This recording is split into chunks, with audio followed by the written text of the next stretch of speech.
We continue now at the top of Daf Mem Zayin Amud Aleph from Meseches Gittin. This is Gittin Daf 47a. The Gemara continues a story of an individual who sold himself into captivity. He sold himself to the Ludoi, who were cannibals, and then he came before Rabbi Yami and he said, Pirkon, redeem me. Amar Lei said to him, Tanan, we learned in our Mishnah, Hamocher Atzmo v'Yasbanav Lovdei Kochavim, if someone sells himself and his children to the Ovdei Kochavim, Ein Podin Oso, we do not redeem him. Avol Podin Esabana, but we do redeem the children, Mishum Kilkula, and the reason why we redeem the children is because they're going to be ruined when they're in captivity. And certainly over here, we would redeem this individual because he might get killed by those who are capturing him, and that would be a reason to redeem him. Rashi says, Mishum Kilkula Shelo Yutmu B'Ovdei Kochavim. We don't want the sons to be absorbed, to be assimilated within the Ovdei Kochavim. V'yilmedu mimaseim, they'll learn from their ways. Now, while the father is alive, it's not a concern because the father will protect them. But afterwards, then it does become a concern. And again, over here also, there's a concern that this individual is going to be killed. And the Gemara continues, Amru le Rabbanan le Rabbi Ami. The Rabbanan said to Rabbi Ami when they heard his response, Ha Yisrael Mumurhu, this Yisrael that you're talking about, this Jewish person is a mumur, he's rebellious. We see that he's eating nevelis and treifus, he doesn't keep kosher. Amar Lui said to them, maybe he's just eating it because he desires it. It's not really a way of rebelling against HaKadosh Baruch Hu. Amrulay, but they said to him, sometimes he has kosher and non-kosher in front of him. He abandons the kosher and he eats the iser. So you see, he is doing it as an act of rebellion. Amarlay said to him, then he said to the individual, go, they're not allowing me to redeem you. And Rashi explains, maybe he's just eating l'tayavun because he desires it. The way Rashi understands, v'lo have a min ela mumar, and some change the girsa to meshumad. He's not a min, but rather he's a meshumad. Uvaminim hu de'amrinan moridim avalo malin. It's only by the minim, by the heretics, that we say that we allow them to descend and we don't raise them up, meaning to say we don't save them. Avol mumar amrinan hasam sami mikan mumar, but we say over there to remove mumar, we don't deal as strictly with a mumar. And the Gemara continues at the two dots. Reish Lakish zovin nafshei leludoi. Reish Lakish sold himself into captivity also to the Ludoi. Shakal bahadei chaysa v'gilgalta. He took with him a bag and a stone. Amar, he said, Gemiri, it's a tradition, the Yom Basra, that on the person's final day when they're going to put the captive to death, called the boy minayu avdile, anything that he requests from them, they do for him, kihechi delechol adme. That way they can forgive. That way he can forgive them for the blood that was spilled. Yom Basra, on that last day, Amrule, they said to him, Ma'nichalach, what do you want? Amar Lahu, he said to them, Bo'ina akamtinchu v'osvinchu, I want to tie you up and sit you down. V'chol chad minaychem chinan chaysu palgan, each one of you, I'm going to hit you 1.5 times. Kamtinu v'osvinu, so he tied them and he sat them down. Kol chad minayo kad machyo chad chaysa nefak neshmasa, and each one of them, when he hit just one hit because he had the rock in the bag, they were not aware. So the person's soul left. It doesn't mean to say necessarily that they died, but essentially they went unconscious. Charkine l'shine, so then he gritted his teeth, and Amar Lein, he said, Achuchi kam mechayech to be, are you laughing at me? Akati pashlach gabi, pa'alga dechaisa, I still have 1/2 a strike against you. I've only used one, I said 1.5. So in the end, Katalinu Kulu, in the end, he killed them all. Nafak v'yasa Yosef kachal v'shasi, he went out, he left, and he was eating and drinking, and Amrle Brate, his daughter, said to him, Lo bois midi lemizga alei, don't you need something to sit on? Don't you need some kind of pillow? Amar Loi said to her, Biti, my daughter, crazy kari, my stomach, that's my pillow, meaning to say, the Gemara is trying to say he spent all of his money, and he didn't keep anything, he would just use money for the food and the drink that he needed, and he would use everything up. Kinach nafshe, and when he died, shava kaba de morika, all he left over was a kav of saffron. He had used up all the rest of his wealth, but still kara nafshe va'azvul acherim chelim. But still, he called about himself that they leave to others their wealth. Even that small amount that he left over, he felt it was too much. There was no point to be building up a storehouse of wealth. And Rashi explains, Yosef ka'achal v'shasa, he was sitting and eating and drinking kol yamav, meaning all the days of his life he would eat and drink. The point is, kol mashay mistaker lo mitzamtzem latzni al yom achar. He didn't save anything for the next day. And so she said, Lemizgal akaro, keses lishan olav, don't you need some kind of pillow or cushion to sleep on? And he said, Kreisi, my stomach is my pillow. Bitani v'shuman shevemei huli kar v'keses. The cushion is my stomach. And again, he left over very little, but still he said, it's v'yozvu la'acherim chelim. He left over his wealth to others. And the Gemara continues with the Mishnah, Hamocher esodeu lo'ovid kochavim, one who sells his field to an ovid kochavim, to an idol worshipper, lokeach umevi mimenu bikurim, mimnei tikun olam. He buys and he brings from that field bikurim, because of tikun olam, meaning for the betterment of the world. Rashi says, Hachi garsinan lokeach umevi bikurim. He buys and brings bikurim. The way Rashi understands, bechol shana tzarech likach min ha'ovid kochavim bikurei perosai. Each year he needs to buy from the non-Jew the first fruits, b'damim yikarim, even if it's very expensive, u'meviim liYerushalayim, and he brings them to Yerushalayim, mimnei tikun ha'olam, and this is for the betterment of the world. Shlo yehei ragel limchor karka be'eretz Yisrael. The point is that way people should not be accustomed to selling land in Eretz Yisrael lo'ovid kochavim to non-Jews. And if he does sell, he'll take the trouble to go pursue it and try to redeem the land to try to get it back. And the Gemara says, Amar Rabba says, Afal pisha in kinyan lo'ovid kochavim be'eretz Yisrael la'afkia midei meiser. Even though a non-Jew does not have a kinyan in Eretz Yisrael to undo the obligations of meiser, meaning even though an ovid kochavim owns land in Israel, it's still chayiv in meisers. Shenemar, like the pasuk says, ki li ha'aretz, because the land belongs to me. Li kedushas ha'aretz, the holiness of the land belongs to me. Aval yesh kinyan lo'ovid kochavim be'eretz Yisrael, but an ovid kochavim does have a kinyan in Eretz Yisrael. La'achbar ba boros shichan amaris, is able to dig in there caves and cisterns. In other words, the point is, the non-Jew, if he owns property, he can do with the property what he wants, even if in the end he's going to destroy that property. Shenemar, like it says in the pasuk, Hashamayim shamayim la'Hashem, v'oretz nasan livnei adam. It says the land ultimately, although the heavens belong to God, the land ultimately belongs to people. That's the opinion of Rabbah. Rabbi Lazar says, the exact opposite. Even though a non-Jew does have a kinyan in Eretz Yisrael to take away the obligation of Meiser, Shenemar, as the pasuk says, it says your grain and not the grain of the idol worshipper.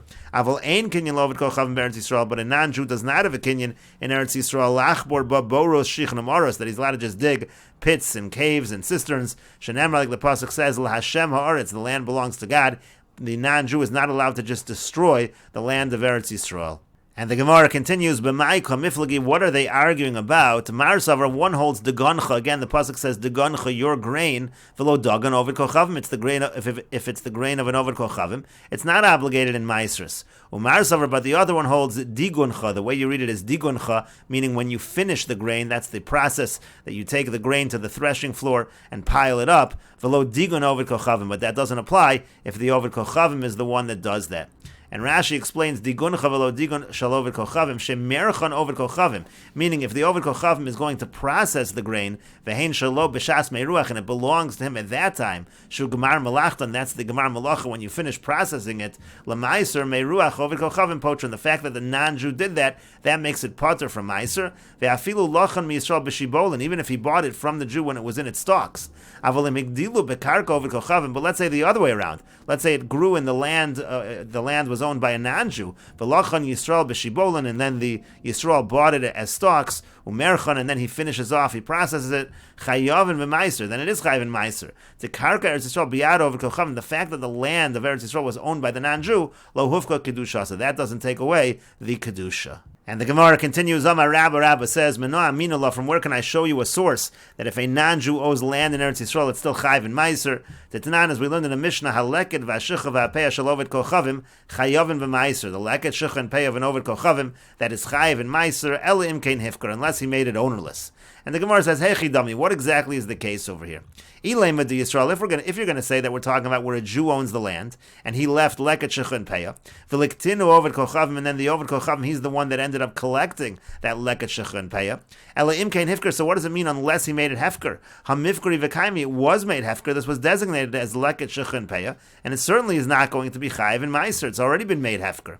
Elalav da ovid kochavim, rather it must be the Mishnah is talking about a situation where the ovid kochavim was the one that owned the land, and he designated it as leket, shicha, Shechin Peah, and it really doesn't have a status of Leket Shechin Peah because the non-Jew is not commanded in Leket Shechin Peah. V'liktinu Yisrael, and then the Yisrael collected it. And time of the Hifkir, the only reason that it would then be potter from Meiser is as if the Jew makes it Hefker. Hello Hefker, but if he doesn't make it Hefker, Chayiv, it's going to be obligated. And so you see, therefore, that the Oved Kochavim's land is still Chayiv in Meisers. And the Gemara says, no, that's not what's going on in this Mishnah. Liolam the Yisrael, really this was the land of the Jew, and he left the Leket Shechin Peah, V'liktinu Oved Kochavim, and the non-Jew is the one that collected it. U'deka Amrit HaMifkri V'kaimi, in that which you said that it already was made Hefker. Nihid the Mifkri Adaita the Yisrael, granted that when the Jew designated it as Leket Shechin Peah, that was on the understanding that Jewish poor people would take it. Adaita Oved Kochavim Mifkri, but he never did that on the understanding that a non-Jew would take it, and so therefore it was never made Hefker in that sense, and that would not have been a reason why it would be potter from Meiser, and that's why it says El Imkein Hifker. Only if you really made it Hefker is it then potter from Meiser. And Rashi explains Leket Shechu Peah Stam on Hefker. When you have Leket Shechin Peah in general, that's considered Hefker. Uptur min Meiser, and it's potter from Meiser. Shenemar Ubahalevi Kein Lo Chelik V'Nachal Imach B'mi Shein Lo Chelik V'Nachal Imach Yatzu Elu Sheyesh Lo B'Hen Chelik V'Nachal Imach Sharei Af Lo Hein Mufkar. And again, the idea is that it's considered Hefker. V'Haleket V'Shechu V'Peah Shaloved Kochavim Chayavin B'Meiser. Now, by Leket Shechin Peah of a non-Jew, that's going to be Chayiv in Meiser. V'Hashtem Mefarish Lo V'Yazal. And now will all be explained. Hechi Dami. Ilema de Yisrael. So the Gemara said, what's the case? If you're going to say that this is a Jew's property, Sheinichon Yisrael B'Sadeyu, the Yisrael left the Leket Shechin Peah in his property. V'Laktinu Oved Kochavim, and the non-Jew collected it. V'Kamer, and then the Mishnah is saying, Dim Chazer Oved Kochavim U'Machron LeYisrael, that if that non-Jew goes ahead and sells it to the Jew, Chayiv La'asr, and it's going to be Chayiv in Meiser. Elim Kein Hefkiron Yisrael Rishon B'Sadeyu, unless the Yisrael made it Hefker in his field originally. But that doesn't make sense. Hamifkri V'Kaimi, he did make it Hefker originally. T'chol Leket V'Shechu Peah Hefkerein, because when a Jew designates Leket Shechin Peah, it's considered ownerless. It's considered Hefker. So Eladovid Kochavim. So the Gemara says you have to say we're talking about the field is owned by the non-Jew. Shahayu Misad Ovid Kochavim Ve'inichon Ki Yisrael, and he decided to leave Leket Shechin Peah like the Jews do. V'liktinu Aniyah Yisrael, and then Jewish poor people collected it. V'keven Dovid Kochavim Lo Mifkad Lo Haniach Peah V'Leket, and the idea is since a non-Jew isn't commanded in the mitzvah of Peah and Leket, Lo Chayil Lo Shma, it's not considered Leket and Peah. Elohim Kein Hefkir and Ovid Kochavim Mamish L'Shem Hefker, unless the non-Jew really said that it's Hefker, and he said this is actually ownerless. V'lo L'Shem Peah L'Aniach Stam, he didn't say this is Peah like the Jews have this mitzvah of Peah. Hello, if you're chayiv, and that implies that if he didn't make it ownerless, it would be chayiv b'meiser. It's chayiv in meiser. Al masada over kochavim chayiv is b'meiser. So you see that the field of an over kochavim is chayiv in meiser. And then the Gemara said, no. Again, we're talking about a situation where the field was actually owned by the Jew. And so the question was, if that's the case, isn't the case that it's hefker automatically? That's what leket shechin payar. And the Gemara said, not necessarily. He made it hefker only for the Jews. He did not make it hefker for the non-Jews. And that was the meaning of the Mishnah. And the Gemara continues, Tashma, come here a proof from the following Braisa, Yisrael shalokach soda me'ovid kochavim. If a Jew buys a field from a non-Jew, ad shelo hevi shlish, he does that before it grows 1/3 of the way. The chazer umachrolo, and then he sells it back to him, meaning to say that the Yisrael buys it from the ovid kochavim, and then he sells it back to the ovid kochavim mishahevi shlish, and now it's grown 1/3 of the way while it was owned by a Jew. Chayev is b'meiser, so it's chayev, and meiser shekvar is chayev, because it became chayev in the Jew's ownership. And so you see clearly, Neschaiva in lo, Neschaiva lo. It's only when it becomes Chayv in Meiser while the Jew is the owner. But if it reaches 1/3 during the time the non-Jew owns the property, apparently the property of a non-Jew is not Chayv in Meiser. And the Gemara says to that, Hacham Mayaskin, and here what is the case Besuria? We're not talking about land in Eretz Yisrael, we're talking about land in Syria. V'kasavar kivush yachid lo shmei kivush. And this Tana holds that when David HaMelech conquered the land, meaning it was conquered by an individual, that's not really called conquering the land, it's not really part of Eretz Yisrael, and so the rules are different in Syria. Rashi says, Besuria de Meiser de Yidam midrabanan. In Syria, the Chiv of Meiser is only midrabanan. V'sham yesh kinyan bi'ad over kochavim lafki, and there actually, if a non-Jew owns the land, that there is considered to be a kinyan of the non-Jew to take away the chiv of Meiser, but that's specifically in Syria. Kibush yachid David kivshav aloha you call Yisrael sham. David conquered that land, but all of Klal Yisrael wasn't there. V'hi Aram Tzova, and that's the same land that is called Aram Tzova. And the Gemara continues, Tashma, come and hear the following proof. Yisrael va'ovid kochavim shalachu sada b'shutfus. If you have a Jew and non-Jew, and they purchase a field in partnership, and we will continue with this discussion in the next video on Daf Mem Zayin Amud Beis.